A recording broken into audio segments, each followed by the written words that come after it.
Hi friends, welcome to wonders Vayu Kannada. ಪ್ರಪಂಚವು ಸಾಕಷ್ಟು ಅದ್ಭುತ ಸ್ಥಳಗಳನ್ನು ಹೊಂದಿದೆ. ಕೆಲವೊಂದು ಪ್ರವಾಸಿಗರನ್ನ ಕೈ ಬೀಸಿ ಕರೆಯುತ್ತವೆ, ಇನ್ನು ಕೆಲವು ತಮ್ಮ ರಹಸ್ಯಗಳಿಂದ ನಮ್ಮ ಕುತೂಹಲವನ್ನ ಕೆರಳಿಸುತ್ತವೆ. ಆದರೆ ಪ್ರಪಂಚದಲ್ಲಿ ಕೆಲವು ಸ್ಥಳಗಳಿವೆ, ಅಲ್ಲಿಗೆ ಸಾಮಾನ್ಯ ಜನರಿಗೆ ಪ್ರವೇಶ ಸಂಪೂರ್ಣವಾಗಿ ನಿಷಿದ್ಧವಾಗಿದೆ. ಭದ್ರತೆ, ಪರಿಸರ ಸಂರಕ್ಷಣೆ ಅಥವಾ ಪ್ರಾಚೀನ ಮಿಸ್ಟೀಸ್ಗಳ ಕಾರಣದಿಂದಾಗಿ ಅಂಥ ಸ್ಥಳಗಳನ್ನು ನಿರ್ಬಂಧಿಸಲಾಗಿದೆ. ಸ್ನೇಹಿತರೆ, ಈ ವಿಡಿಯೋದಲ್ಲಿ ಮೋಸ್ಟ್ ಟಾಪ್ 10 ರಿಸ್ಟ್ರಿಕ್ಟೆಡ್ ಪ್ಲೇಸಸ್ಗಳ ಬಗ್ಗೆ ಈ ವಿಡಿಯೋದಲ್ಲಿ ಡೀಟೇಲ್ ಆಗಿ ತಿಳಿದುಕೊಳ್ಳೋಣ. ಈ ವಿಡಿಯೋ ತುಂಬಾನೇ ಇಂಟ್ರೆಸ್ಟಿಂಗ್ ಆಗಿ ಇರ್ತದೆ, ಹಾಗಾಗಿ ವಿಡಿಯೋವನ್ನು ಸ್ಕಿಪ್ ಮಾಡದೆ ಕೊನೆ ತನಕ ನೋಡಿ. ಖಂಡಿತ ಈ ವಿಡಿಯೋಗೊಂದು ಲೈಕ್ ಮಾಡಿ. ಹಾಗೆ ನೀವೇನಾದ್ರೂ ನಮ್ಮ ಚಾನಲ್ಗೆ ಸಬ್ಸ್ಕ್ರೈಬ್ ಮಾಡ್ಕೊಂಡಿಲ್ಲ ಅಂದರೆ ಈ ಕೂಡಲೇ ಕೆಳಗಡೆ ಕಾಣುವ ರೆಡ್ ಬಟನ್ ಮೇಲೆ ಕ್ಲಿಕ್ ಮಾಡಿ ಸಬ್ಸ್ಕ್ರೈಬ್ ಮಾಡ್ಕೊಳ್ಳಿ. Number 1, North Sentinel Island, India. North Sentinel ದ್ವೀಪವು ಇದು ಭಾರತದ ಆಡಳಿತಕ್ಕೆ ಒಳಪಟ್ಟ ಅಂಡಮಾನ್ ಮತ್ತು ನಿಕೋಬಾರ್ ಐಸ್ಲ್ಯಾಂಡ್ ಸಮೂಹದ ಒಂದು ಭಾಗವಾಗಿದೆ. ಇದು ಬಂಗಾಳ ಕೊಲ್ಲಿಯ ಮಧ್ಯದಲ್ಲಿರುವ ಒಂದು ಚಿಕ್ಕ ದಟ್ಟ ಅರಣ್ಯದಿಂದ ಆವೃತವಾದ ಒಂದು ಐಸ್ಲ್ಯಾಂಡ್. ಈ ಐಸ್ಲ್ಯಾಂಡ್ ಜಗತ್ತಿನ ಅತ್ಯಂತ ಪ್ರತ್ಯೇಕವಾದ ಮತ್ತು ಡೇಂಜರಸ್ ಸ್ಥಳಗಳಲ್ಲಿ ಒಂದೆಂದು ಪರಿಗಣಿಸಲಾಗುತ್ತದೆ. ಇದಕ್ಕೆ ಮುಖ್ಯ ಕಾರಣ ಅಲ್ಲಿ ವಾಸಿಸುವಂತಹ ಸೆಂಟಿನೆಲಿಸ್ ಅಂದ್ರೆ ಆದಿವಾಸಿ ಬುಡಕಟ್ಟು ಸಮುದಾಯ. ಇದರ ರಹಸ್ಯ ಏನು ಅಂತಂದ್ರೆ, ಸೆಂಟಿನೆಲಿಸ್ ಬುಡಕಟ್ಟು ಜನಾಂಗವು ಸುಮಾರು 60,000 ವರ್ಷಗಳಿಂದಲೂ ಆಧುನಿಕ ನಾಗರಿಕತೆಯಿಂದ ಸಂಪೂರ್ಣವಾಗಿ ಪ್ರತ್ಯೇಕವಾಗಿ ವಾಸಿಸುತ್ತಿದ್ದಾರೆ. ಅವರು ಹೊರಗಿನ ಪ್ರಪಂಚದೊಂದಿಗೆ ಯಾವುದೇ ಸಂಪರ್ಕವನ್ನ ಹೊಂದಲು ಬಯಸುವುದಿಲ್ಲ ಮತ್ತು ತಮ್ಮ ದ್ವೀಪಕ್ಕೆ ಪ್ರವೇಶಿಸಲು ಪ್ರಯತ್ನಿಸುವವರ ಮೇಲೆ ಆಕ್ರಮಣ ಮಾಡ್ತಾರೆ. ಹಾಗೆ ಅಲ್ಲಿಗೆ ಬಂದಂತ ಯಾರೇ ಆದ್ರೂ ಕೂಡ ಅವರನ್ನ ಕೊಲ್ಲಲು ಪ್ರಯತ್ನಿಸ್ತಾರೆ ಅಥವಾ ಕೊಂದು ಹಾಕ್ತಾರೆ. ಇದಕ್ಕೆ ಉದಾಹರಣೆ, ನಾರ್ತ್ ಸೆಂಟಿನೆಂಟ್ ದ್ವೀಪದಲ್ಲಿ ಮೃತಪಟ್ಟ ಪ್ರವಾಸಿಗ ಜಾನ್ ಅಲೆನ್ ಚೌ ಎಂಬ ಅಮೆರಿಕನ್ ಮಿಷನರಿ. ಇವರು ನವೆಂಬರ್ 2018ರಲ್ಲಿ ತಮ್ಮ ಧರ್ಮ ಪ್ರಚಾರಕ್ಕಾಗಿ ಇದರ ಉದ್ದೇಶದಿಂದ ಇವರು ಆ ದ್ವೀಪಕ್ಕೆ ಅಕ್ರಮವಾಗಿ ಬರ್ತಾರೆ. ಉತ್ತರ ಸೆಂಟಿನೆಲ್ ದ್ವೀಪಕ್ಕೆ ಇವರು ಪ್ರವೇಶಿಸಲು ಯತ್ನಿಸಿದ್ರು. ಈ ಬುಡಕಟ್ಟು ಜನರು ಹೊರಗಿನವರನ್ನ ತಮ್ಮ ದ್ವೀಪಕ್ಕೆ ಪ್ರವೇಶಿಸುವುದನ್ನ ಇಷ್ಟಪಡುವುದಿಲ್ಲ ಮತ್ತು ಅವರ ಮೇಲೆ ಆಕ್ರಮಣ ಮಾಡ್ತಾರೆ ಎಂಬ ಎಚ್ಚರಿಕೆಗಳ ಹೊರತಾಗಿಯೂ ಕೂಡ ಅವರು ಆ ದ್ವೀಪಕ್ಕೆ ಹೋದರು. ಜಾನ್ ಅಲಾನ್ ಚೌ ದ್ವೀಪವನ್ನ ಸಮೀಪಿಸಿದಾಗ ಸೆಂಟಿನೆಲಿಸ್ ಬುಡಕಟ್ಟು ಜನಾಂಗದವರು ಅವರ ಮೇಲೆ ಬಾಣಗಳನ್ನು ಹಾರಿಸಿ ಕೊಲೆ ಮಾಡ್ತಾರೆ. ಈ ಇನ್ಸಿಡೆಂಟ್ ನಡೆದ ಬಳಿಕ ಭಾರತ ಸರ್ಕಾರವು ಈ ದ್ವೀಪಕ್ಕೆ ಪ್ರವಾಸಿಗರು ಹೋಗುವುದನ್ನ ನಿಷೇಧ ಮಾಡಲಾಗುತ್ತದೆ. ಹಾಗೆ ಆ ಜಾನ್ ಅಲನ್ ಚೌಹಾನ್ ಇವರ ಮೃತದೇಹವನ್ನು ಕೂಡ ಹೊರತೆಗೆಯಲು ಸಾಧ್ಯವಾಗಲಿಲ್ಲ. ಈ ಘಟನೆಯು ಅಂತಾರಾಷ್ಟ್ರೀಯ ಮಟ್ಟದಲ್ಲಿ ದೊಡ್ಡ ಸುದ್ದಿ ಆಗುತ್ತೆ. ಯಾಕೆ ಈ ಸ್ಥಳಕ್ಕೆ ಹೋದ ಪ್ರವಾಸಿಗರನ್ನ ಆ ಬುಡಕಟ್ಟು ಜನಾಂಗದವರು ಆಕ್ರಮಣ ಮಾಡಿ ಕೊಲ್ತಾ ಇದ್ದಾರೆ ಅಂತ ನೋಡೋದಾದ್ರೆ, ಇದಕ್ಕೆ ಸಂಶೋಧಕರು ನಾನಾ ರೀತಿಯ ಕಾರಣಗಳನ್ನ ಕಂಡುಹಿಡಿದಿದ್ದಾರೆ. ಸಂಪರ್ಕವಿಲ್ಲದ ಬುಡಕಟ್ಟು ಜನಾಂಗ ಇಲ್ಲಿ ಸೆಂಟಿನೆಲಿಸ್ ಅಥವಾ ಬಾಹ್ಯ ಜಗತ್ತಿನೊಂದಿಗೆ ಯಾವುದೇ ಸಂಬಂಧವನ್ನ ಹೊಂದಿಲ್ಲ. ಅವರ ಭಾಷೆ, ಸಂಸ್ಕೃತಿ, ಜೀವನ ಶೈಲಿಯ ಬಗ್ಗೆ ನಮಗೆ ತಿಳಿದಿರುವುದು ಅತ್ಯಂತ ಕಡಿಮೆ. ಹಾಗಾಗಿ ಅವರು ಬೇಟೆ ಮತ್ತು ಆಹಾರ ಸಂಗ್ರಹದ ಮೂಲಕ ಜೀವನ ನಡೆಸ್ತಾರೆ.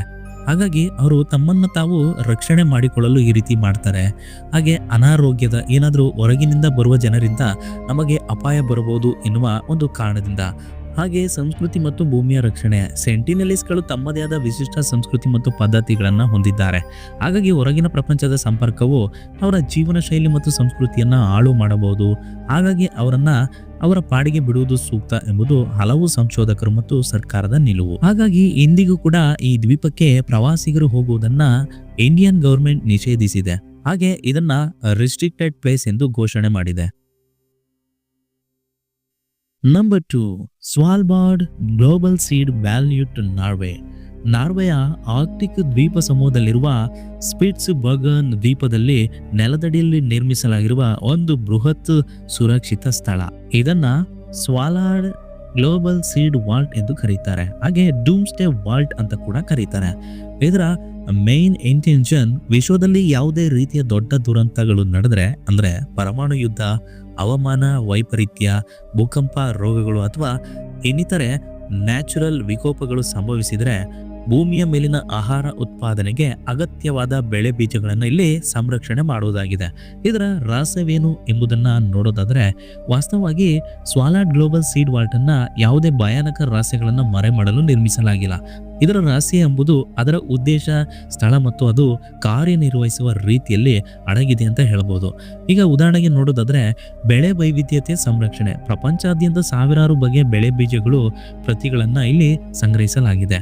ಇದು ಪ್ರತಿಯೊಂದು ದೇಶದ ಸ್ಥಳೀಯ ಜೀನ್ ಬ್ಯಾಂಕುಗಳಲ್ಲಿ ಸಂಗ್ರಹವಾಗಿರುವ ಬೀಜಗಳ ಒಂದು ನಕಲು ಪ್ರತಿಯಾಗಿ ಇಲ್ಲಿ ಅಡಗಿಸಿ ಇಡ್ತಾರೆ. ಸ್ಥಳೀಯ ಜೀನ್ ಬ್ಯಾಂಕುಗಳು ದುರಂತಕ್ಕೀಡಾದರೆ ಇಲ್ಲಿರುವ ಬೀಜಗಳಿಂದ ಬೆಳೆ ವೈವಿಧ್ಯತೆಯನ್ನ ಪುನಃಸ್ಥಾಪಿಸುವುದಾಗಿದೆ. ಹಾಗೆ ಆಹಾರ ಭದ್ರತೆ. ಜಾಗತಿಕವಾಗಿ ಆಹಾರ ಬಿಕ್ಕಟ್ಟು ಉಂಟಾದಾಗ ಅಥವಾ ಭವಿಷ್ಯದಲ್ಲಿ ಹೊಸ ಬೆಳೆಗಳನ್ನು ಬೆಳೆಸಬೇಕಾದಾಗ ಇಲ್ಲಿರುವ ಬೀಜಗಳು ಮಾನವ ಕುಲಕ್ಕೆ ಆಹಾರ ಭದ್ರತೆಯನ್ನು ಒದಗಿಸುವಲ್ಲಿ ನಿರ್ಣಾಯಕ ಪಾತ್ರ ವಹಿಸುತ್ತದೆ.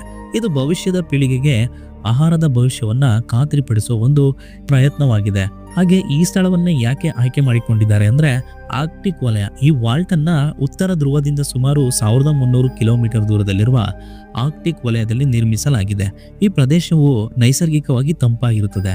ಇದು ಸೀಡ್ಸ್ಗಳನ್ನ ದೀರ್ಘಕಾಲದವರೆಗೆ ಸಂರಕ್ಷಿಸಲು ಸೂಕ್ತವಾಗಿದೆ ಅಂತ ಎನ್ನಲಾಗಿದೆ. ಅಂದ್ರೆ ಫಾರ್ಮಾಫಾಸ್ಟ್ ಇದು ಸದಾಕಾಲ ಮಂಜುಗಡ್ಡೆಯಿಂದ ಕೂಡಿರುವ ಪ್ರದೇಶ. ಒಂದು ವೇಳೆ ವಿದ್ಯುತ್ ಪೂರೈಕೆ ಸ್ಥಗಿತಗೊಂಡ್ರೂ ಇಲ್ಲಿ ಫಾರ್ಮಾಫಾಸ್ಟ್ ಕಾರಣದಿಂದಾಗಿ ವಾಲ್ಟ್ನ ಒಳಗಿನ ತಾಪಮಾನ 0 ಡಿಗ್ರಿಯಿಂದ ಕೆಳಗಿರುತ್ತದೆ. ಇದು ಬೀಜಗಳು ಹಾಳಾಗದಂತೆ ನೋಡಿಕೊಳ್ಳುತ್ತದೆ. ಅಥವಾ ಭೂಕಂಪನ ನಿರೋಧಕ. ಈ ಪ್ರದೇಶವು ಭೂಕಂಪನಗಳಿಗೆ ಕಡಿಮೆ ಒಳಗಾಗುವ ಒಂದು ಸ್ಥಿರ ಭೂವೈಜ್ಞಾನಿಕ ಪ್ರದೇಶವಾಗಿದೆ. ಹಾಗೆ ಎತ್ತರದ ಸ್ಥಳ. ಸಮುದ್ರ ಮಟ್ಟದಿಂದ ಸುಮಾರು 130 ಮೀಟರ್ ಎತ್ತರದಲ್ಲಿ ಇದನ್ನ ನಿರ್ಮಿಸಲಾಗಿದೆ. ಸಾಗರ ಮಟ್ಟ ಏರಿಕೆಯಾದರೂ ಗ್ಲೋಬಲ್ ವಾರ್ಮಿಂಗ್ ಕಾರಣದಿಂದ ಯಾವುದೇ ಪ್ರವಾಹದ ಅಪಾಯವಿಲ್ಲ ಅಂತ ಹೇಳಲಾಗಿದೆ. ಹಾಗಾಗಿ ಸೀಡ್ಸ್ಗಳ ಸಂರಕ್ಷಣೆ ಉದ್ದೇಶದಿಂದಾಗಿ ಈ ವಾಲ್ಟ್ಗೆ ಸಾರ್ವಜನಿಕರಿಗೆ ಪ್ರವೇಶವನ್ನ ನಿರ್ಬಂಧಿಸಲಾಗಿದೆ. Number 3, Ise grand shrine Japan. ಜಪಾನ್ನ ಮೇಯ ಪ್ರಾಂತ್ಯದಲ್ಲಿರುವ ಐಸೆ ಗ್ರ್ಯಾಂಡ್ ಶ್ರೈನ್ ಶಿಂತೋ ಧರ್ಮದ ಅತ್ಯಂತ ಪವಿತ್ರ ಮತ್ತು ಮಹತ್ವದ ದೇವಾಲಯ ಸಂಕೀರ್ಣವಾಗಿದೆ. ಇದು ಜಪಾನಿನ ಚಕ್ರವರ್ತಿ ಕುಟುಂಬದ ಪೂರ್ವಜ ದೇವರು ಎಂದು ನಂಬಲಾದ ಸೂರ್ಯ ದೇವತೆ ಅಮತೆರಾಸು ಓಮಿಕಾಮಿಗೆ ಸಮರ್ಪಿತವಾಗಿದೆ. ಈ ದೇವಾಲಯವು ಜಪಾನಿಯರಿಗೆ ಆಳವಾದ ಆಧ್ಯಾತ್ಮಿಕ ಮಹತ್ವವನ್ನ ಹೊಂದಿದೆ ಅಂತ ಹೇಳಲಾಗಿದೆ. ಇಲ್ಲಿ ಪ್ರವೇಶವನ್ನ ಏಕೆ ನಿರ್ಬಂಧಿಸಿದ್ದಾರೆ ಅಂತಂದ್ರೆ ಇದಕ್ಕೆ ಹಲವು ಕಾರಣಗಳಿವೆ. ನಂಬರ್ 1, ಅತ್ಯಂತ ಪಾವಿತ್ರತೆ ಮತ್ತು ಗೌಪ್ಯತೆ. ಶಿಂತೋ ಧರ್ಮದಲ್ಲಿ ಪವಿತ್ರ ವಸ್ತುಗಳು ಮತ್ತು ಆವರಣದ ಗೌಪ್ಯತೆಯನ್ನ ಕಾಪಾಡುವುದು ಬಹಳ ಮುಖ್ಯ. ಐಸೆ ಶ್ರೈನ್ನಲ್ಲಿ ಪವಿತ್ರವಾದ ಯತಾನೋ ಕಗಾಮಿ ಎಂಬ ಕನ್ನಡಿ ಜಪಾನ್ನ 3 ಸಾಮ್ರಾಜ್ಯಶಾಹಿ ನಿಧಿಗಳಲ್ಲಿ ಒಂದು ಇರಿಸಲಾಗಿದೆ ಎಂದು ನಂಬಲಾಗಿದೆ. ಈ ಕನ್ನಡಿಯು ಅಮತೆರಾಸು ದೇವತೆಯ ಸಾರವನ್ನ ಪ್ರತಿನಿಧಿಸುತ್ತದೆ ಎಂದು ಹೇಳಲಾಗುತ್ತದೆ. ಇಂಥ ಪವಿತ್ರ ವಸ್ತುಗಳನ್ನ ಕಣ್ಣಿಗೆ ಬೀಳದಂತೆ ಮತ್ತು ಅಸ್ಪೃಶ್ಯವಾಗಿ ಇಡುವುದು ಶಿಂತೋ ಆಚರಣೆಯ ಒಂದು ಭಾಗ ಅಂತ ಕರೀತಾರೆ. ನಂಬರ್ 2, ರಾಜಮನೆತನದ ನಿಕಟ ಸಂಬಂಧ. Imperial family connection. Ise shrine ಸಾಮ್ರಾಜ್ಯಶಾಹಿ ಕುಟುಂಬದೊಂದಿಗೆ ನಿಕಟ ಸಂಪರ್ಕ ಹೊಂದಿದೆ. ಚಕ್ರವರ್ತಿಯು ಅಮತೆರಾಸು ದೇವತೆಯ ವಂಶಸ್ಥರು ಎಂದು ನಂಬಲಾಗಿದೆ. ಇನ್ನು ನಂಬರ್ 3, ಸಾಂಪ್ರದಾಯಿಕ ಸಂರಕ್ಷಣೆ. Traditional preservation. ಶಿಂತೋ ಧರ್ಮವು ತನ್ನ ಪುರಾತನ ಸಂಪ್ರದಾಯಗಳು ಮತ್ತು ಆಚರಣೆಗಳನ್ನು ಕಾಪಾಡಿಕೊಳ್ಳಲು ಹೆಚ್ಚಿನ ಪ್ರಾಮುಖ್ಯತೆ ನೀಡುತ್ತದೆ. ದೇವಾಲಯದ ನಿರ್ಬಂಧಿತ ಪ್ರವೇಶವು ಈ ಶತಮಾನಗಳಷ್ಟು ಹಳೆಯ ಸಂಪ್ರದಾಯಗಳ ಒಂದು ಭಾಗವಾಗಿದೆ. ಹಾಗೆ ಹೊರಗಿನ ಪ್ರಭಾವಗಳಿಂದ ದೇವಾಲಯದ ಪ್ರಾವಿತ್ಯತೆ ಮತ್ತು ಅದರ ಆಂತರಿಕ ಶಾಂತಿಯನ್ನು ಕಾಪಾಡುವ ಉದ್ದೇಶದಿಂದ ಇಲ್ಲಿಗೆ ಪ್ರವೇಶ ಕೋರುವುದನ್ನು ನಿಷೇಧಿಸಿದ್ದಾರೆ. ಇನ್ನು ನಂಬರ್ 4, ಸರಳ ವಾಸ್ತುಶಿಲ್ಪದ ಮಹತ್ವ. Significance of simple architecture.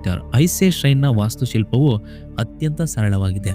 ಮೊಳೆಗಳಿಲ್ಲದೆ ಮರದ ಕಂಪಗಳು ಮತ್ತು ಮಾಡಿನಿಂದ ನಿರ್ಮಿಸಲಾದ ಈ ಸರಳತೆಯು ಪ್ರಕೃತಿ ಮತ್ತು ಆತ್ಮದೊಂದಿಗಿನ ಸಂಪರ್ಕವನ್ನು ಪ್ರತಿನಿಧಿಸುತ್ತದೆ ಅಂತ ಹೇಳಲಾಗ್ತದೆ.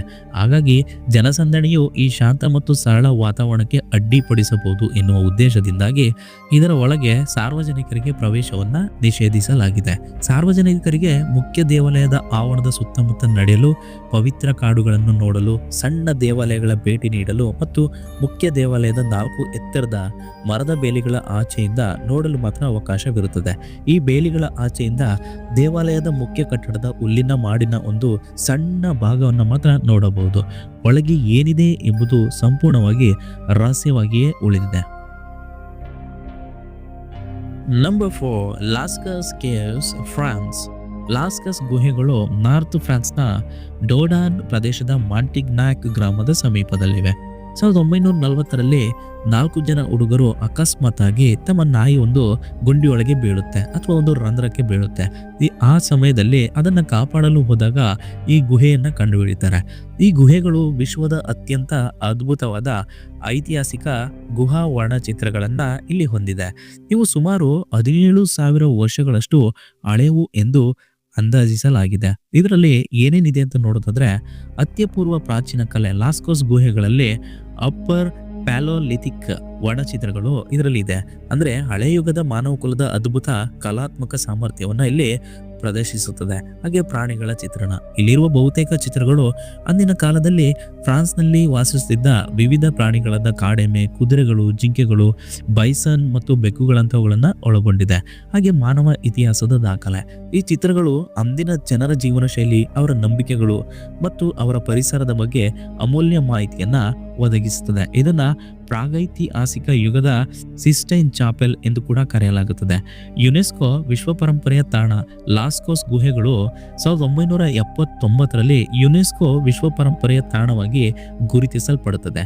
ಇಲ್ಲಿ ಪ್ರವೇಶವನ್ನ ಏಕೆ ನಿರ್ಬಂಧಿಸಲಾಗಿದೆ ಅಂತಂದ್ರೆ, ಲಾಸ್ಕೋಸ್ ಗುಹೆಗಳನ್ನ 1963ರಲ್ಲಿ ಸಾರ್ವಜನಿಕರಿಗೆ ಪ್ರವೇಶವನ್ನ ಮುಚ್ಚಲಾಗುತ್ತೆ. ಯಾಕಂದ್ರೆ ಗುಹೆಗಳು ಪತ್ತೆಯಾದ ನಂತರ ಇಲ್ಲಿಗೆ ಪ್ರತಿದಿನ ಸಾವಿರಾರು ಸಂಖ್ಯೆಯ ಟೂರಿಸ್ಟ್ಗಳು ಭೇಟಿ ನೀಡಲು ಪ್ರಾರಂಭಿಸ್ತಾರೆ. ಇದರಿಂದ ಚಿತ್ರಗಳ ಮೇಲೆ ಹಾನಿಯಾಗ್ತಾ ಹೋಗುತ್ತೆ. ಯಾಕಂದ್ರೆ ಕಾರ್ಬನ್ ಡೈಆಕ್ಸೈಡ್ ಅಂದ್ರೆ ಈಗ ಪ್ರವಾಸಿಗರು ಉಸಿರಾಟ ಮಾಡುವಾಗ ಅದರಿಂದ ಹೊರಬರುವ ಕಾರ್ಬನ್ ಡೈಆಕ್ಸೈಡ್ ಮತ್ತು ತೇವಾಂಶವು ಗುಹೆಯೊಳಗಿನ ತಾಪಮಾನ ಮತ್ತು ತೇವಾಂಶದ ಮಟ್ಟವನ್ನ ಹೆಚ್ಚಿಸುತ್ತದೆ. ಹಾಗೆ ಶಿಲೀಂಧ್ರ ಮತ್ತು ಪಾಚಿಗಳ ಬೆಳವಣಿಗೆ, ಈ ಬದಲಾದ ವಾತಾವರಣವು ಚಿತ್ರಗಳ ಮೇಲೆ ಹಾನಿಯಾಗಬಹುದು ಎನ್ನುವ ಒಂದು ಕಾರಣಕ್ಕೆ ಅಥವಾ ಅವುಗಳ ಬಣ್ಣ ಮುಸುಕಾಗಿಸಿ ಅವುಗಳ ಸವೆತಕ್ಕೆ ಕಾರಣವಾಗಬಹುದು. ಹಾಗೆ ಪ್ರವಾಸಿಗರು ಬರುವಾಗ ಪ್ರವಾಸಿಗರು ಬಳಸುತ್ತಿದ್ದ ಕೃತಕ ದೀಪಗಳು ಸಹ ಚಿತ್ರಗಳ ಬಣ್ಣವನ್ನ ಮುಸುಕಾಗಿಸಲು ಕಾರಣವಾದವು. ಹಾಗಾಗಿ ಇಲ್ಲಿನ ಐತಿಹಾಸಿಕ ಚಿತ್ರಗಳ ಸಂರಕ್ಷಣೆಯ ಉದ್ದೇಶದಿಂದಾಗಿ ಇಲ್ಲಿಗೆ ಸಾರ್ವಜನಿಕರು ಅಥವಾ ಟೂರಿಸ್ಟ್ಗಳು ಭೇಟಿ ನೀಡುವುದನ್ನು ನಿಷೇಧಿಸಲಾಗಿದೆ. Number 5, area 51, Nevada, USA. Area 51 ಅಮೆರಿಕದ ರಹಸ್ಯ ಮಿಲಿಟರಿ ವಲಯ. ಇದು ಅಮೆರಿಕ ವಾಯುಪಡೆಗೆ ಸೇರಿದಂತ ಅತ್ಯಂತ ರಹಸ್ಯಮಯ ಮಿಲಿಟರಿಯ ಒಂದು ಸ್ಥಾಪನೆಯಾಗಿದೆ. ಇದು ಗ್ರೂಮ್ ಲೇಕ್ ಎನ್ನುವ ಒಂದು ಒಣಗಿದ ಸರೋವರದ ಬಳಿ ಇದೆ. ಇಲ್ಲಿ ಪ್ರವೇಶವನ್ನು ಏಕೆ ನಿರ್ಬಂಧಿಸಿದ್ದಾರೆ ಅಂದರೆ, ನ್ಯಾಷನಲ್ ಸೆಕ್ಯೂರಿಟಿ. ಏರಿಯಾ 51 ಮುಖ್ಯವಾಗಿ US ವಾಯುಪಡೆಯ ವಾಯುಯಾನ ಪರೀಕ್ಷಾ ಸೌಲಭ್ಯ ಅಂದರೆ ಫ್ಲೈಟ್ ಟೆಸ್ಟಿಂಗ್ ಫೆಸಿಲಿಟಿ ಆಗಿದೆ.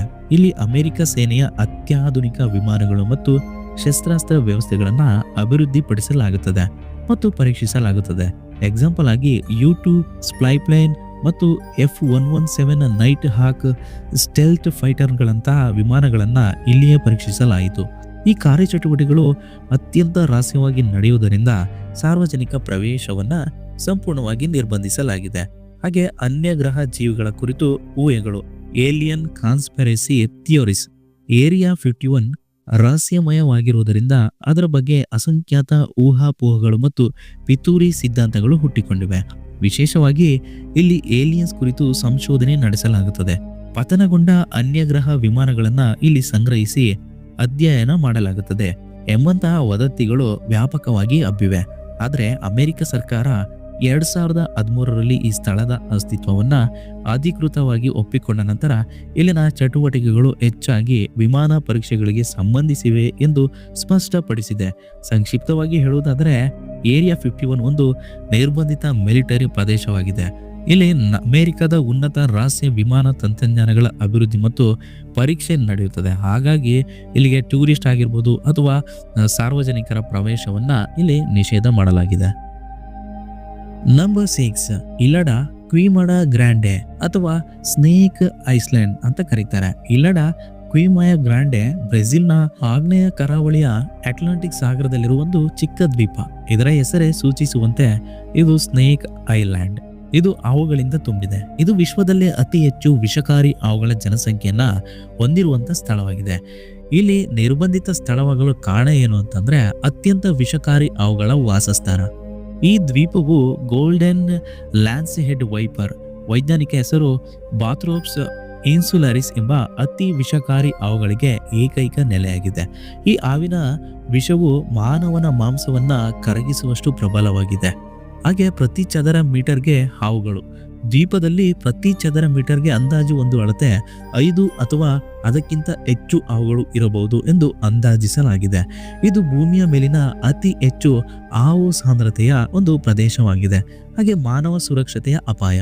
ಈ ಹಾವುಗಳು ಎಷ್ಟು ಅಪಾಯಕಾರಿ ಎಂದರೆ ದ್ವೀಪಕ್ಕೆ ಹೋಗುವ ಯಾವುದೇ ವ್ಯಕ್ತಿಯ ಜೀವಕ್ಕೆ ತೀವ್ರ ಅಪಾಯ ತರುತ್ತದೆ. ಹಾವು ಕಡಿತಕ್ಕೊಳಗಾದರೆ ವೈದ್ಯಕೀಯ ನೆರವು ಸಿಗುವ ಮೊದಲೇ ಸಾವು ಸಂಭವಿಸುವ ಸಾಧ್ಯತೆ ಹೆಚ್ಚು. ಇಲಡ ಕ್ವಿಮಾಡ ಗ್ರ್ಯಾಂಡೆ ದ್ವೀಪವು ಅತಿ ಹೆಚ್ಚು ವಿಷಕಾರಿ ಹಾವುಗಳಾದ ಗೋಲ್ಡನ್ ಲ್ಯಾನ್ಸ್ ಹೆಡ್ ವೈಪರ್ಗಳ ವಾಸಸ್ಥಾನವಾಗಿರುವುದರಿಂದ ಹಾಗೆ ಇವು ಅಳಿವಿನಂಚಿನಲ್ಲಿ ಇರುವಂತಹ ಒಂದು ಪ್ರಭೇದವಾಗಿದೆ. ಆದ್ದರಿಂದ ಬ್ರೆಜಿಲ್ ಸರ್ಕಾರ ಮಾನವರ ಸುರಕ್ಷತೆ ಮತ್ತು ಅವುಗಳ ಸಂರಕ್ಷಣೆ ಎರಡನ್ನ ಖಚಿತಪಡಿಸಿಕೊಳ್ಳಲು ಇಲ್ಲಿಗೆ ಮಾನವನ ಪ್ರವೇಶವನ್ನ ಅಥವಾ ಸಾರ್ವಜನಿಕರ ಪ್ರವೇಶವನ್ನ ಕಟ್ಟುನಿಟ್ಟಾಗಿ ನಿಷೇಧಿಸಿದೆ. Number 6, Vatican secret archives. Vatican ಸಿಟಿಯಲ್ಲಿರುವ ಪವಿತ್ರ ರೋಮನ್ ಕ್ಯಾಥಲಿಕ್ ಚರ್ಚ್ನ ಒಂದು ಕೇಂದ್ರೀಯ ದಾಖಲೆಗಳ ಒಂದು ಭಂಡಾರವಾಗಿದೆ. ಇಲ್ಲಿ ಚರ್ಚ್ನ ಸಾವಿರಾರು ವರ್ಷಗಳ ಇತಿಹಾಸ, ಪೋಪ್ಗಳ ಪತ್ರ ವ್ಯವಹಾರ, ಸಾಮ್ರಾಜ್ಯಶಾಹಿ ಪತ್ರಗಳು ಮತ್ತೆ ಮೇಲ್ವಿಚಾರಣೆಗಳ ದಾಖಲೆಗಳು ಇಲ್ಲಿ ಸಂಗ್ರಹಿಸಿ ಇಡಲಾಗಿದೆ.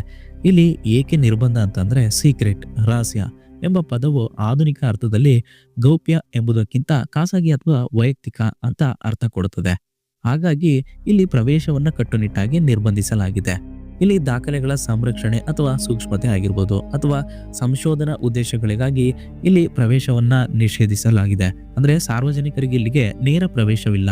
ಕೇವಲ ಅರ್ಹತೆ ಹೊಂದಿರುವ ಸಂಶೋಧಕರು ಅಂದ್ರೆ ಕ್ವಾಲಿಫೈಡ್ ರಿಸರ್ಚರ್ಸ್ ಮಾತ್ರ ಪ್ರವೇಶವನ್ನ ಪಡೆಯಲು ಅನುಮತಿಸಲಾಗಿದೆ. ಹಾಗೆ ಇಲ್ಲಿನ ವ್ಯಾಟಿಕನ್ ಸೀಕ್ರೆಟ್ ಆರ್ಕೈವ್ಸ್ ನ ಮೈನ್ ರೀಸನ್ ನೋಡೋದಾದ್ರೆ ಪ್ರಾಚೀನ ಮತ್ತು ಸೂಕ್ಷ್ಮ ದಾಖಲೆಗಳನ್ನು ಸಂರಕ್ಷಿಸಲು ಅಥವಾ ಅವುಗಳ ಐತಿಹಾಸಿಕ ಧಾರ್ಮಿಕ ಮಹತ್ವವನ್ನು ಕಾಪಾಡಲು ಇಲ್ಲಿಗೆ ಸಾರ್ವಜನಿಕರ ಪ್ರವೇಶವನ್ನ ನಿಷೇಧಿಸಲಾಗಿದೆ ಎಂದು ಹೇಳಲಾಗುತ್ತದೆ. Number 8, north brother island, New York, USA. New York ನಗರದ ಈಸ್ಟ್ ರಿವರ್ನಲ್ಲಿರುವ ನಾರ್ತ್ ಬ್ರದರ್ ದ್ವೀಪ ಒಂದು ಚಿಕ್ಕ ನಿರ್ಜನ ದ್ವೀಪ. ಒಂದು ಕಾಲದಲ್ಲಿ ಇದು ಮಹತ್ವದ ಪಾತ್ರವನ್ನ ನಿರ್ವಹಿಸಿತು, ಆದರೆ ಈಗ ಇದು ಸಂಪೂರ್ಣವಾಗಿ ರೆಸ್ಟ್ರಿಕ್ಟೆಡ್ ಏರಿಯಾ ಆಗಿದೆ. ಈ ದ್ವೀಪದ ಇತಿಹಾಸ ಏನು, ಇಲ್ಲಿ ಏಕೆ ನಿರ್ಬಂಧವನ್ನ ಹೇರಿದ್ದಾರೆ ಅಂತ ನೋಡೋದಾದ್ರೆ, ನಂಬರ್ 1, ಸಾಂಕ್ರಾಮಿಕ ರೋಗ ಆಸ್ಪತ್ರೆ. 19ನೇ ಶತಮಾನದ ಕೊನೆಯಲ್ಲಿ ಮತ್ತು 20ನೇ ಶತಮಾನದ ಆರಂಭದಲ್ಲಿ ಈ ದ್ವೀಪವನ್ನ ಸಾಂಕ್ರಾಮಿಕ ರೋಗಗಳಿಂದ ಬಳಲುತ್ತಿರುವ ರೋಗಿಗಳನ್ನ ಪ್ರತ್ಯೇಕಿಸಲು ಬಳಸಲಾಯಿತು. ಟೈಫಾಯ್ಡ್, ಪ್ಲೇಗ್, ಕ್ಷಯ ಮತ್ತು ಸಿಡುಬಿನಂತಹ ರೋಗಗಳಿಗೆ ತುತ್ತಾದವರನ್ನ ಇಲ್ಲಿ ಚಿಕಿತ್ಸೆಗೆ ಇರಿಸಲಾಗ್ತಿತ್ತು. ಅಮೆರಿಕದಲ್ಲಿ ಟೈಫಾಯ್ಡ್ ಹರಡಲು ಕಾರಣಲಾಗಿದ್ದ ಟೈಫಾಯ್ಡ್ ಮೇರಿ ಎಂದೇ ಖ್ಯಾತಳಾಗಿದ್ದ ಮೇರಿ ಮ್ಯಾಲನ್ ಕೂಡ ತನ್ನ ಜೀವನದ ಕೊನೆಯ 20 ವರ್ಷಗಳನ್ನ ಇದೇ ದ್ವೀಪದಲ್ಲಿ ಕಳೀತಾರೆ. ಹಾಗೆ ಎರಡನೇ ರೀಸನ್ ನೋಡೋದಾದ್ರೆ, ಎರಡನೇ ಮಹಾಯುದ್ಧದ ನಂತರ ಸೈನಿಕ ಕುಟುಂಬಗಳಿಗೆ ತಾತ್ಕಾಲಿಕವಾಗಿ ನಿವಾಸವಾಗಿ ಈ ದ್ವೀಪವನ್ನು ಬಳಸಲಾಗಿತ್ತು. 1950ರ ದಶಕದಲ್ಲಿ ಇದನ್ನ ಹದಿಹರೆಯದ ಮಾದಕ ವ್ಯಸನಿಗಳಿಗಾಗಿ ಪುನರ್ವಸತಿ ಕೇಂದ್ರವಾಗಿ ಪರಿವರ್ತಿಸಲಾಯಿತು. ಆದರೆ ದುರುಪಯೋಗ ಮತ್ತು ಭದ್ರತಾ ವೈಫಲ್ಯಗಳ ಕಾರಣದಿಂದಾಗಿ 1960ರ ದಶಕದಲ್ಲಿ ಈ ಕೇಂದ್ರವನ್ನು ಮುಚ್ಚಲಾಗುತ್ತೆ. ಹಾಗೆ ನಂಬರ್ 3 ರೀಸನ್ ನೋಡೋದಾದ್ರೆ, 1960ರ ದಶಕದಿಂದ ದ್ವೀಪವನ್ನ ಸಂಪೂರ್ಣವಾಗಿ ಕೈಬಿಡಲಾಗುತ್ತೆ. ಇಲ್ಲಿನ ಹಳೆಯ ಆಸ್ಪತ್ರೆ ಕಟ್ಟಡಗಳು ಮತ್ತು ಇತರ ರಚನೆಗಳು ಈಗ ಶಿಥಿಲಾವಸ್ಥೆಯಲ್ಲಿಯೇ ಅಪಾಯಕಾರಿಯಾಗಿವೆ. ಪ್ರಸ್ತುತ ಈ ದ್ವೀಪವು ಒಂದು ಪ್ರಮುಖ ಪಕ್ಷಿಧಾಮವಾಗಿದೆ. ಕವಲುತೋಕೆ ಮತ್ತು ನವಿಲುಗೋಳಿ ಸೇರಿದಂತೆ ಅನೇಕ ಪಕ್ಷಿ ಪ್ರಭೇದಗಳು ಇಲ್ಲಿ ಗೂಡು ಕಟ್ಟುತ್ತವೆ. ಹಾಗೆ 4ನೇ ರೀಸನ್ ನೋಡೋದಾದ್ರೆ, ಪರಿಸರ ಸಂರಕ್ಷಣೆ ಮತ್ತು ಸುರಕ್ಷತೆಯ ಕಾರಣಗಳಿಗಾಗಿ ನ್ಯೂಯಾರ್ಕ್ ನಗರದ ಆಡಳಿತವು ನಾರ್ತ್ ಬ್ರದರ್ ದ್ವೀಪಕ್ಕೆ ಸಾರ್ವಜನಿಕ ಪ್ರವೇಶವನ್ನ ಸಂಪೂರ್ಣವಾಗಿ ನಿರ್ಬಂಧಿಸಿದೆ. ಶಿಥಿಲಗೊಂಡ ಕಟ್ಟಡಗಳ ಅಪಾಯ ಮತ್ತು ಪಕ್ಷಿ ವಾಸಸ್ಥಾನಕ್ಕೆ ಯಾವುದೇ ತೊಂದರೆ ಆಗಬಾರದೆನ್ನುವ ಉದ್ದೇಶದಿಂದಾಗಿ ಇಲ್ಲಿಗೆ ಸಾರ್ವಜನಿಕರ ಪ್ರವೇಶವನ್ನ ನಿಷೇಧಿಸಿದ್ದಾರೆ. Number 9, Mount Weather emergency operation centre, America. Virginia ರಾಜ್ಯದ ಬ್ಲೂಮಂಟ್ ಬಳಿಯ ಬ್ಲೂ ರಿಡ್ಜ್ ಪರ್ವತಗಳಲ್ಲಿರುವ Mount Weather emergency operation centre America ಸರ್ಕಾರದ ಅತ್ಯಂತ ಗೌಪ್ಯ ಮತ್ತು ಸುರಕ್ಷಿತ ಸ್ಥಳಗಳಲ್ಲಿ ಅಥವಾ ಸೌಲಭ್ಯಗಳಲ್ಲಿ ಒಂದಾಗಿದೆ. ಇದು ಒಂದು ಬೃಹತ್ ಭೂಗತ ಬಂಕರ್ ಆಗಿದ್ದು ದೇಶದ ತುರ್ತು ಪರಿಸ್ಥಿತಿಗಳಿಗಾಗಿ ವಿನ್ಯಾಸಗೊಳಿಸಲಾಗಿದೆ. ಇಲ್ಲಿ ಸಾರ್ವಜನಿಕರಿಗೆ ನಿರ್ಬಂಧ ಇರಲು ಕಾರಣವೇನು ಅಂತ ನೋಡೋದಾದ್ರೆ, ಅಮೆರಿಕದ ಮೇಲೆ ಪರಮಾಣು ದಾಳಿ, ದೊಡ್ಡ ಮಟ್ಟದ ಭಯೋತ್ಪಾದಕ ದಾಳಿ ಅಥವಾ ಇನ್ಯಾವುದೇ ರಾಷ್ಟ್ರೀಯ ದುರಂತ ಸಂಭವಿಸಿದಾಗ ಇಲ್ಲಿ ಸರ್ಕಾರದ ಕಾರ್ಯಾಚರಣೆಗಳನ್ನು ಮುಂದುವರಿಸಲು ಒಂದು ಸುರಕ್ಷಿತ ಸ್ಥಳವನ್ನ ಇಲ್ಲಿ ಗುರುತು ಮಾಡ್ತಾರೆ. ಇದು ಅಮೆರಿಕ ಸರ್ಕಾರದ ಕಾಂಟಿನ್ಯೂಟಿ ಆಫ್ ಗವರ್ಮೆಂಟ್ ಇಲ್ಲಿ ಯೋಜನೆಗಳ ಒಂದು ಪ್ರಮುಖ ಭಾಗವಾಗಿದೆ. ವಿಪತ್ತೇನಾದರೂ ಸಂಭವಿಸಿದರೆ ಅಧ್ಯಕ್ಷರು, ಕ್ಯಾಬಿನೆಟ್ ಸದಸ್ಯರು ಅಥವಾ ಇನ್ನಿತರ ಉನ್ನತ ಮಟ್ಟದ ಅಧಿಕಾರಿಗಳು ಮತ್ತು ಸಿಬ್ಬಂದಿ ಇಲ್ಲಿ ಆಶ್ರಯ ಪಡೆಯಲು ಹಾಗೆ ಇಲ್ಲಿಂದಲೇ ದೇಶವನ್ನ ಆಳಲು ಕೆಲವು ಸಿದ್ಧತೆಗಳನ್ನು ಮಾಡಿಕೊಂಡಿದ್ದಾರೆ. ಹಾಗಾಗಿ ಈ ಸ್ಥಳವನ್ನ ಸೀಕ್ರೆಟ್ ಆಗಿ ಇಟ್ಟಿದ್ದಾರೆ. ಹಾಗೆ ಆಪರೇಷನಲ್ ಸೀಕ್ರೆಸಿ ಇಲ್ಲಿ ಯಾವೆಲ್ಲ ವ್ಯವಸ್ಥೆಗಳಿವೆ, ಎಷ್ಟು ಜನರು ಕೆಲಸ ಮಾಡ್ತಾರೆ ಮತ್ತು ತುರ್ತು ಪರಿಸ್ಥಿತಿಯಲ್ಲಿ ನಿಖರವಾಗಿ ಏನು ನಡೀತದೆ ಎಂಬ ವಿವರಗಳು ಸಾರ್ವಜನಿಕರಿಗೆ ಗೊತ್ತಾಗಬಾರದು ಅಥವಾ ಲಭ್ಯವಿಲ್ಲ ಅಂತ ಹೇಳಬಹುದು. ಈ ಸೀಕ್ರೆಟ್ ಅನ್ನ ರಾಷ್ಟ್ರೀಯ ಭದ್ರತೆಗೆ ಅತ್ಯಗತ್ಯವೆಂದು ಪರಿಗಣಿಸಲಾಗುತ್ತದೆ. ಯಾಕಂದ್ರೆ ಹೊರಗಿನ ಶತ್ರುಗಳಿಗೆ ಇಲ್ಲಿನ ಮಾಹಿತಿ ಏನಾದರೂ ಹೋದರೆ ಸಾರ್ವಜನಿಕರಿಂದ ಅವರು ತಮ್ಮ ದುರ್ಬಲತೆಯನ್ನ ಬಳಸಿಕೊಳ್ಳಬಹುದು ಎನ್ನುವ ಉದ್ದೇಶದಿಂದಾಗಿ ಇಲ್ಲಿಗೆ ಸಾರ್ವಜನಿಕರಿಗೆ ಪ್ರವೇಶವನ್ನ ನಿರ್ಬಂಧಿಸಿದ್ದಾರೆ. ನಂಬರ್ 10 ಕಿನ್ಶಿ ಹುವಾಂಗ್ ಟಾಂಬ್, ಚೀನಾದ ಶಾನ್ಕ್ಸಿ ಪ್ರಾಂತ್ಯದಲ್ಲಿರುವ ಕಿನ್ಶಿ ಹುವಾಂಗ್ ಸಮಾಧಿ ಚೀನಾದ ಮೊದಲ ಚಕ್ರವರ್ತಿ ಕಿನ್ಶಿ ಹುವಾಂಗ್ನ ಅಂತಿಮ ವಿಶ್ರಾಂತಿ ಸ್ಥಳವಾಗಿದೆ. ಈ ಸಮಾಧಿಯು ವಿಶ್ವ ಪ್ರಸಿದ್ಧ ಟೆರಾಕೋಟಾ ಆರ್ಮಿ ಸೈನಿಕರಿಗೆ ನೆಲೆಯಾಗಿದೆ. ಇದು ನಿರ್ಬಂಧಿತ ಸ್ಥಳವಾಗಲು ಕಾರಣ ಏನು ಅಂತ ನೋಡೋದಾದ್ರೆ ಅಮೂಲ್ಯ ಕಲಾಕೃತಿಗಳ ರಕ್ಷಣೆ. ಸಮಾಧಿಯೊಳಗೆ ಅಡಗಿರುವ ಅಮೂಲ್ಯ ಕಲಾಕೃತಿಗಳು, ಪಳೆಯುಳಿಕೆಗಳು ಮತ್ತು ಇತಿಹಾಸದ ದಾಖಲೆಗಳು ಹವಾಮಾನ, ಬೆಳಕು ಮತ್ತು ಮಾನವ ಹಸ್ತಕ್ಷೇಪದಿಂದ ಹಾನಿಯಾಗಬಹುದು ಎನ್ನುವ ಕಾರಣದಿಂದಾಗಿ ಪ್ರಸ್ತುತ ತಂತ್ರಜ್ಞಾನದಿಂದ ಅವುಗಳನ್ನು ಸಂಪೂರ್ಣವಾಗಿ ಸಂರಕ್ಷಿಸಲು ಇಲ್ಲಿ ಇದನ್ನು ಸೀಕ್ರೆಟ್ ಆಗಿ ಇಟ್ಟಿದ್ದಾರೆ. ಹಾಗೆ ಭವಿಷ್ಯದ ಅಧ್ಯಯನಕ್ಕೆ ಅವಕಾಶ. ಭವಿಷ್ಯದಲ್ಲಿ ಉತ್ತಮ ತಂತ್ರಜ್ಞಾನಗಳು ಲಭ್ಯವಾದಾಗ ಸಮಾಧಿಯನ್ನು ತೆರೆದು ಇಲ್ಲಿನ ಒಂದು ಸಂಶೋಧನೆಯನ್ನ ಮಾಡಬಹುದು ಎಂದು ಚೀನಾ ಸರ್ಕಾರ ಭಾವಿಸುತ್ತದೆ. ಹಾಗಾಗಿ ಇಲ್ಲಿಗೆ ಸಾರ್ವಜನಿಕರಿಗೆ ನಿರ್ಬಂಧವನ್ನ ಹೇರಿದ್ದಾರೆ. ಓಕೆ ಸ್ನೇಹಿತರೆ, ಇದು ಈ ವಿಡಿಯೋದ top 10 most restricted places in the world. ಸ್ನೇಹಿತರೆ, ಈ ವಿಡಿಯೋ ನಿಮಗೆ ಇಷ್ಟ ಆದರೆ ವಿಡಿಯೋವನ್ನು ಲೈಕ್ ಮಾಡಿ, ಹಾಗೆ ವಿಡಿಯೋವನ್ನು ನಿಮ್ಮ ಸ್ನೇಹಿತರಿಗೆ ಶೇರ್ ಮಾಡಿ. ಹಾಗೆ ಇದೇ ರೀತಿಯ ಇಂಟ್ರೆಸ್ಟಿಂಗ್ ಟಾಪಿಕ್ ಆಗಿ ನೀವು ಇನ್ನೂ ಕೂಡ ನಮ್ಮ ಚಾನಲ್ಗೆ ಸಬ್ಸ್ಕ್ರೈಬ್ ಆಗಿಲ್ಲ ಅಂದರೆ ಈ ಕೂಡಲೇ ಕೆಳಗಡೆ ಕಾಣುವ ರೈಟ್ ಬಟನ್ ಮೇಲೆ ಕ್ಲಿಕ್ ಮಾಡಿ ಸಬ್ಸ್ಕ್ರೈಬ್ ಮಾಡ್ಕೊಳ್ಳಿ. ಹಾಗೆ ಪಕ್ಕದಲ್ಲಿರುವ ಬೆಲ್ ಐಕಾನ್ ಮೇಲೆ ಕ್ಲಿಕ್ ಮಾಡಿ ಆಲ್ ವಿಡಿಯೋಸ್ ಎಂದು ಸೆಲೆಕ್ಟ್ ಮಾಡಿ. Thanks for watching video.